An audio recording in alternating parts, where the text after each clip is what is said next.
year I managed to get my hands on a close look at the alpha from Battlefield 5 on PC. Unfortunately I didn't get enough time to capture enough which I thought was worth putting a video together, but I have managed to grab more footage and certainly more on the consoles now it's hit open beta. So, it's been 2 years since we last had a Battlefield title, and it's as accurate as ever. Good golly! Yes, that is exactly how all English people speak whilst running around a field. No, not really. It's about as accurate as all war games really, i.e. not very much, but it is fun, and Battlefield is as fun as ever, and it still looks absolutely incredible. Even the Xbox One S, which I must admit here, DICE have really impressed me with what they're getting out of the machine. There are some very heavy cutbacks, which they've done very cleverly. They've really spent the time looking at all the options that they've tried to deliver here to try and get the best out of the hardware. Some of those cutbacks are quite heavy in the frustum area, so shadow culling goes from half resolution at its highest point, it appears, down to a quarter resolution, quite close to the camera, which you can see examples of here. And then there's more obvious signs, such as the light penetration in shadows on leaves being baked into the actual environment. They're not actually using any light sources at all and creating dynamic shadows or lighting, it's just baked into the tree itself. Lots of low quality cube maps, which you'd expect on the console release on the ground, and the reflections. No RTX here, guys and girls. They've put a sharpening filter in there to improve the actual visual quality, so the texture doesn't look quite as soft, with very strong and aggressive temporal AA across the whole title, and that includes a temporal reconstruction or a checkerboard solution here. But I do believe we've got a base resolution difference here. 1280 by 720p is the base on the Xbox One S, but I must stress that these are rare, and I believe it's using that as a base resolution at its lowest point. And then they're using a combination of dynamic scaling and that temporal reconstruction method, that checkerboard, using motion vectors, previous frames, interpolated data of neighbouring pixels, all together converging to improve the image quality. So that's what we're getting here on the width. So this gives us actual physical counts of 1440 by 972, and that comes out quite consistently. So that might be something that they're aiming for as a base resolution. It does scale a little higher. I got slightly higher widths around the 1500, but it's not a huge increase, and visually when you stand still they do look very similar, as you can see with the comparison here of the Xbox One and the PS4.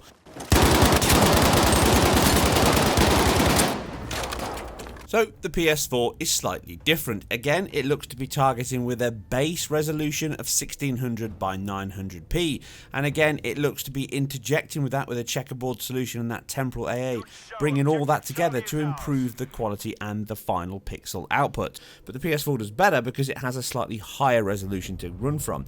But not always the case. It dynamically scales again right down to a 1440 by 810 low point that I've seen, right up to 1792 by 1008 at its highest point, with again the same combination of temporal AA checkerboard solutions. And yes, I'm still impressed with how clean and sharp it all looks, considering what's being delivered here and the improvements they've made to the engine. Yes, like I say, there's loads more cutbacks, which I'll cover in a far more detailed and in-depth look at the engine and the visual quality overall. This is just a fast look at the visuals and performance from this early beta, but it's an impressive looking title, even though we are seeing slightly lower resolution and IQ on the Xbox One, and certainly don't play either of these versions on a 4K screen, a large one, because it really stands out more on those screens. That's what the X and that's what the PS4 Pro versions are for, and I'll cover those in another video, but you can already guess that they run better and they look better because they've got far more power. So that's the visual quality. There is loads of nice touches in the game, and they have looked to have toned back some of the aggressive visual effects that were very evident on the PC version,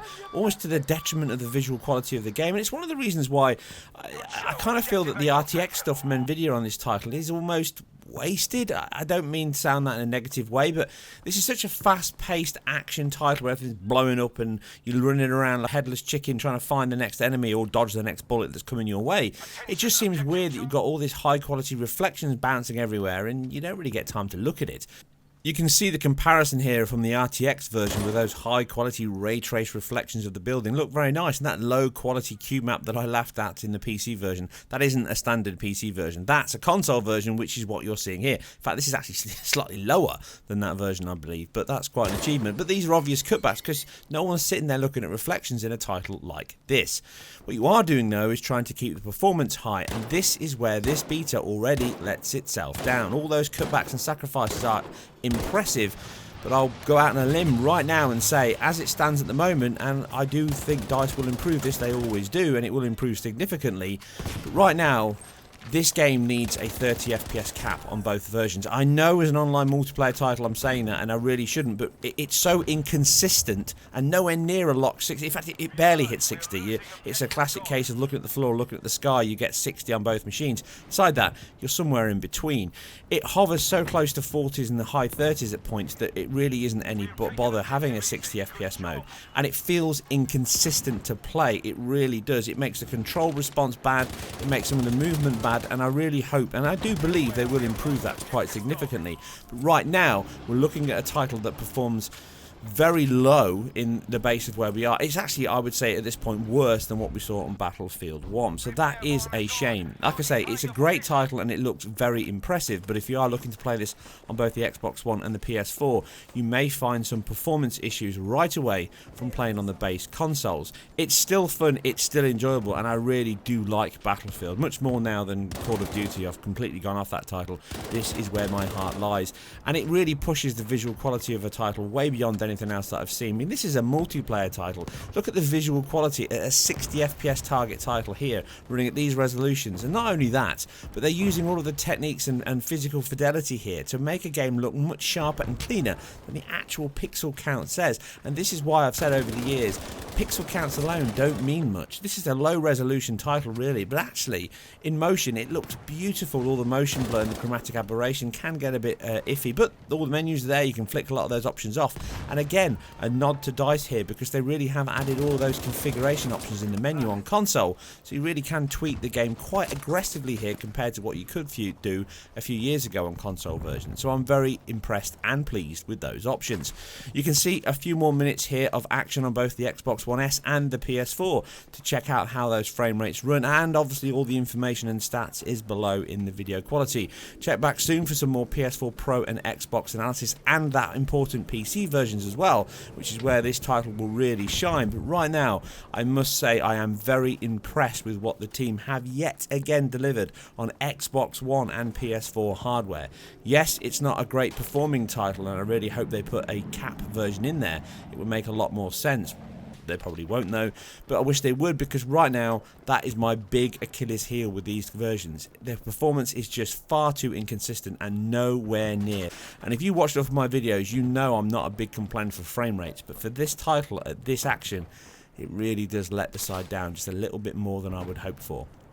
Anyway, if you guys and girls enjoyed this or anything else that I put together, please like, subscribe and share where appropriate, as that really helps me out to expand my repertoire and my audience. You can read more about this and other titles over on Rectified Gaming, whom I'm now partnered with, and you can read a lot more interesting articles and reviews and other information over on their site as well that's not written just by me.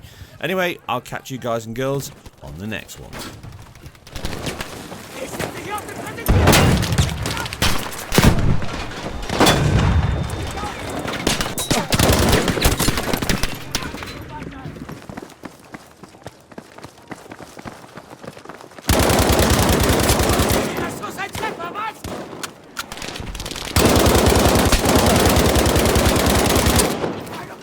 Ich habe eine Handgranate für Sie.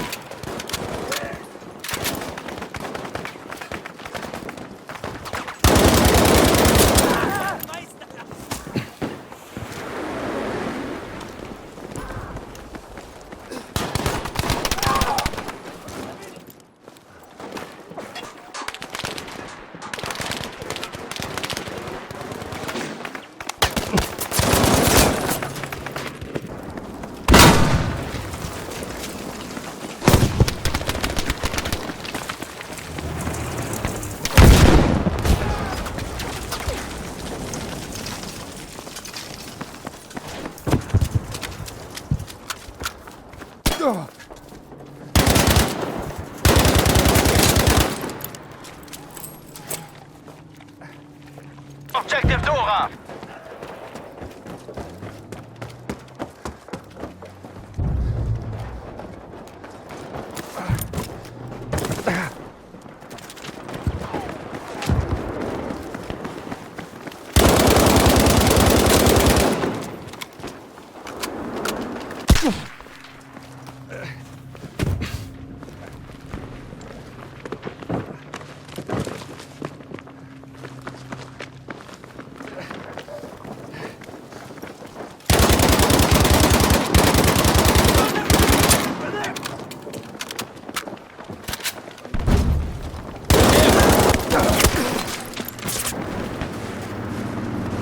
it was done for, thanks to you.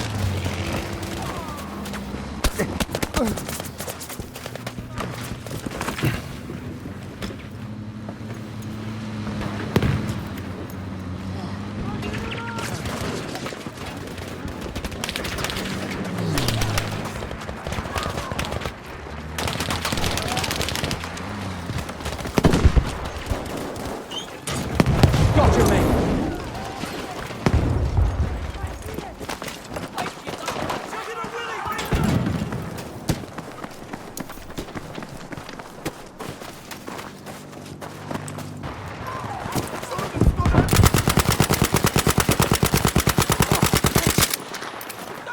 Heads up! Smoke grenade out!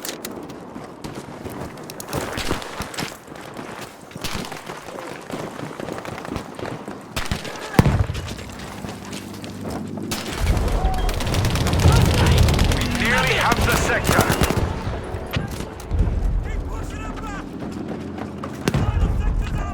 We need all enemies cleared from the sector.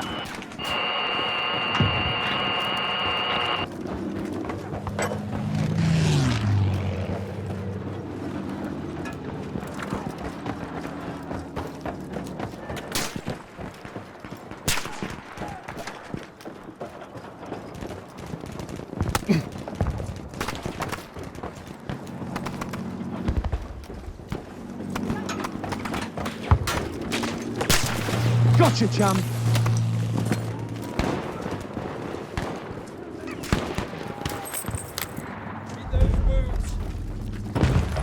Sector secured.